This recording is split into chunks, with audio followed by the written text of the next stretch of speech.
Hello friends, and welcome back to the kitchen table. We're going to do another Frontier deck tech today. We have a flicker deck for you, or a bounce deck. Basically an enter the battlefield effect deck. This was based on Panharmonicon. It's a great card. We're running 4 copies of it. It's an artifact. Anytime an artifact or creature enters the battlefield, its enter the battlefield effect is doubled. You can do it twice.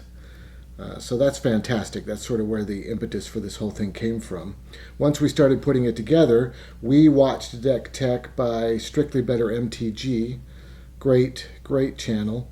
He gave us some interesting points of views and thoughts, and it was very cool. Make sure to check that out. It's worth it. But yeah, let's get on with this. So we've got 4 copies of Panharmonicon. And then we have 3 spells that actually do the flickering. They actually pick up the creatures and put them back down on the battlefield again. We don't have any instances or sorceries that put them into your hand because we didn't want to pay for them again. And since we're doing Frontier, we have a lot of great choices. So there's enough instances. In fact, these are all instances. We don't have any sorceries.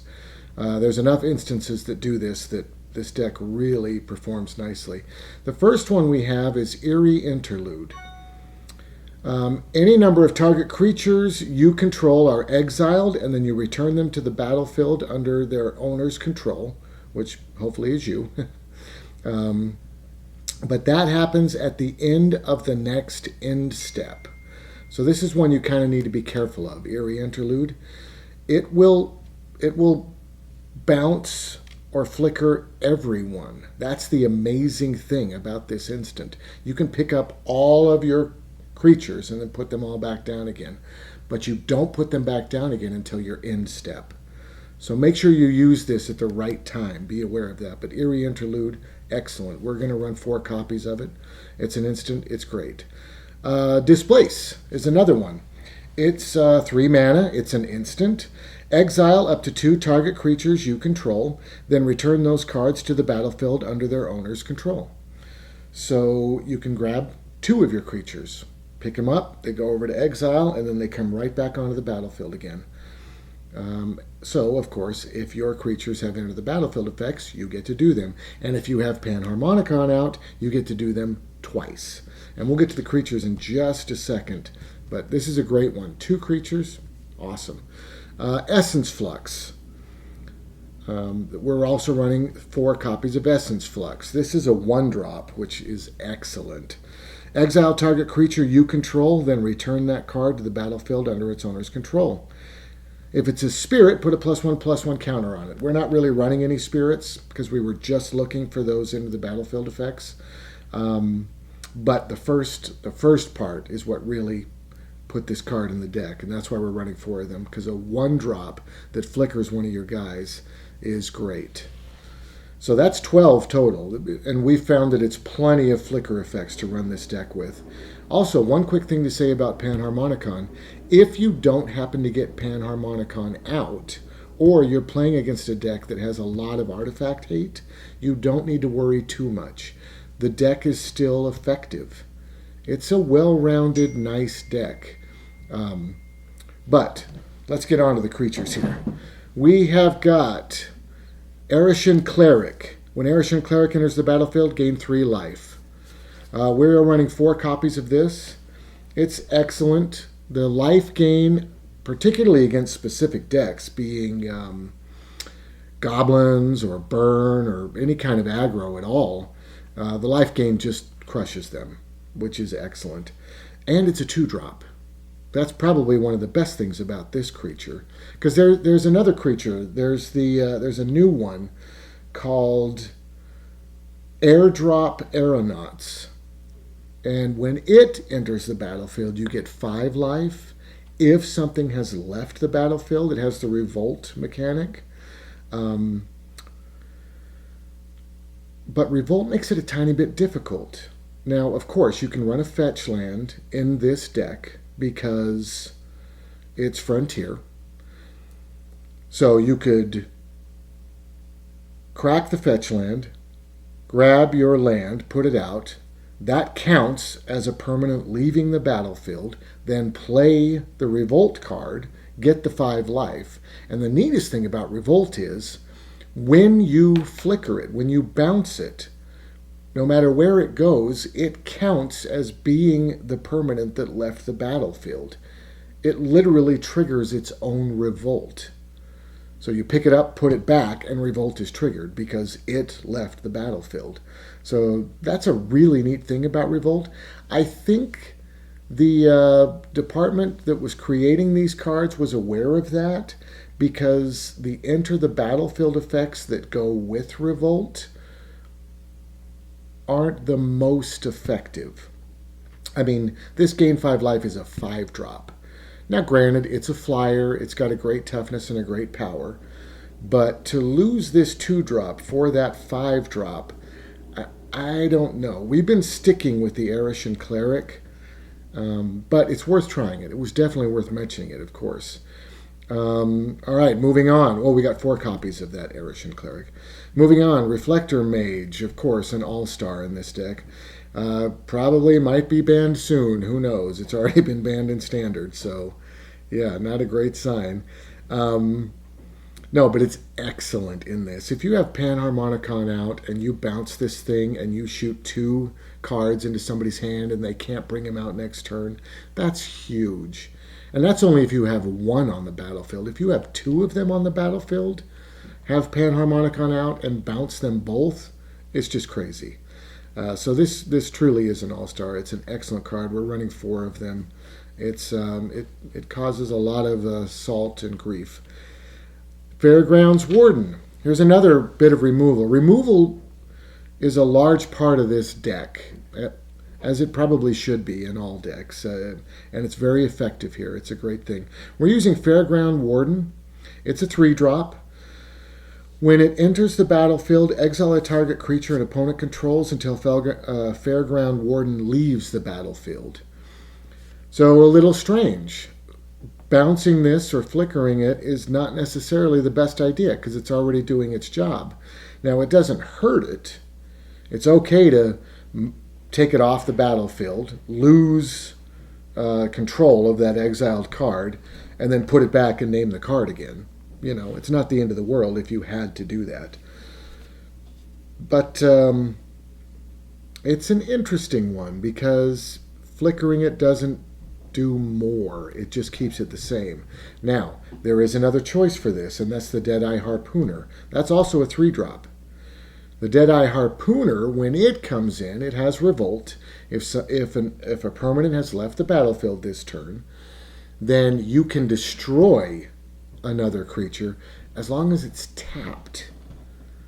So Revolt has to trigger, which can be slightly difficult on the first turn. Not necessarily impossible, of course, because we have fetch lands, and this is a flicker deck.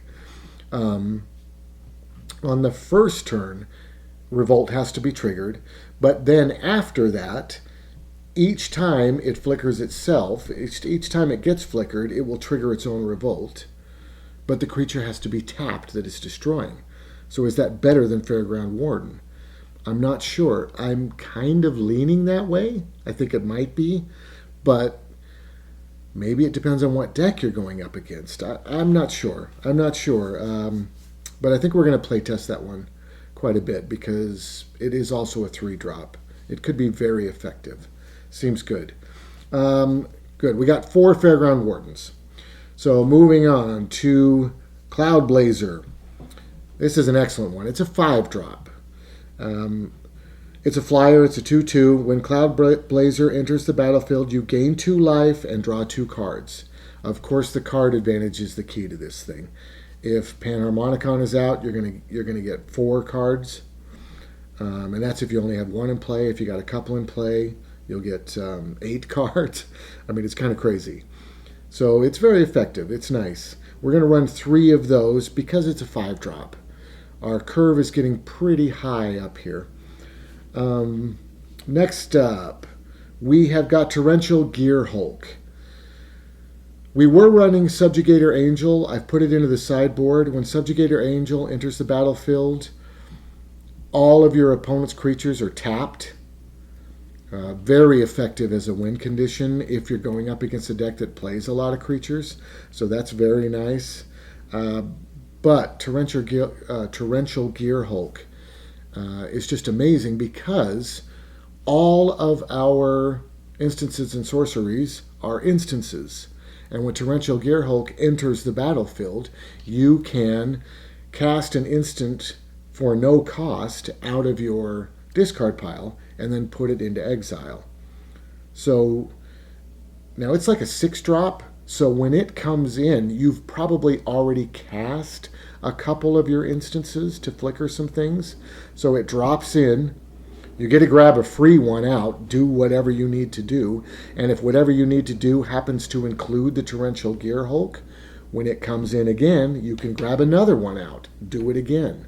Each time it enters the battlefield, it gets to grab an instant out of the discard, as long as there's one in there. Another neat effect for this is, if you cast something like Eerie Interlude